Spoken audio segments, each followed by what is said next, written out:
Hello everybody and welcome to the midweek market update from Smack the Markets for the 12th of February. Now, so far this week, the markets have been fairly robust in shrugging off some of the concerns over the coronavirus and the impact that that is having on the world economy. Now, admittedly, a lot of those numbers are not going to be come to fruition until forward months and quarters through sort of 2020. And we started to see a little bit of risk off coming in at the beginning of this week. However, as the week's gone on, the US indices have managed to be fairly firm and even actually sort of continue to rise. And those favorite risk havens like gold and precious metals haven't continued to see any sort of further strength in them. So let's take a look at a few markets here that we looked at on Monday and also some of the opportunities that we're looking at going into the second half of the week. Now, if we come and take a look at the Dow here, first of all, on Monday, the market was back here just around this 2920 area, around this structure point.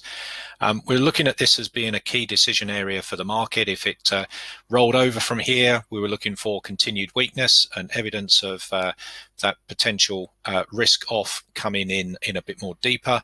In fact, what we've seen here is we've seen some strength coming into the Dow and all US indices, in fact. And the markets have managed to push up to this sort of key 2930 level price point here. Now, at the moment, the market's now to put in a higher low. It's starting to get its trend structure back on some of these mid time frames now. So certainly, if the market's above 2930 and this sort of holds up here, it's looking particularly strong, and we could be looking for again maybe sort of all-time highs again pushing up here towards the latter half of the week. If, however, the market actually sort of breaks underneath 2930 again, then again our market structures that we trade in between will come back into play. We'll be looking for moves back down and retest down here to 2920 and sort of so forth. But at this moment in time, the markets are looking sort of fairly buoyant, as I say, going into the second half of the week. Now, this, of course, means that there hasn't been as much appetite for the risk haven markets like gold.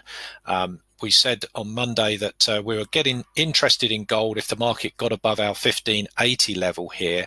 In fact, the market did come up. It tested 1580 pretty much on the nose, as you can see, and then it sort of weakened off from there. So still 1580 for me is an area where I'll start to look for bullish opportunities on this market, but at the moment, whilst it's under here, I'm not really looking at any new sort of plays at this moment in time. We also looked at Kiwi dollar again here on Monday. We were looking for continued weakness in the market. Again, if we take a look at this on the 4-hour time frame, we're looking at the area here as the market pulled back into the moving averages on the 4-hour time frame. In fact, the market did sort of continue to move down with the next leg of the trend, but then from the news, the interest rate news from the Kiwi last night, that's sort of really put a lot of strength in the Kiwi across a lot of markets here, and the chart structure on this now is looking sort of we don't have a downtrend in this market at the moment. So this one, we're not looking at new opportunities on this one just yet. We'll let these charts sort of settle down. Now, if we come and take a look at other markets going into the second half of the week, some of the cleaner trends that we've sort of seen out there are in the likes of the Euro Swiss, for example. These markets got some very nice trends on them, as you can see from the monthly chart, right the way down to the mid-time frames as well. In fact, the market's just pulled back into the moving averages here on our 4-hour time frame and sold off. It just couldn't hold up there. And we're looking for, again, continued weakness across the board on this market.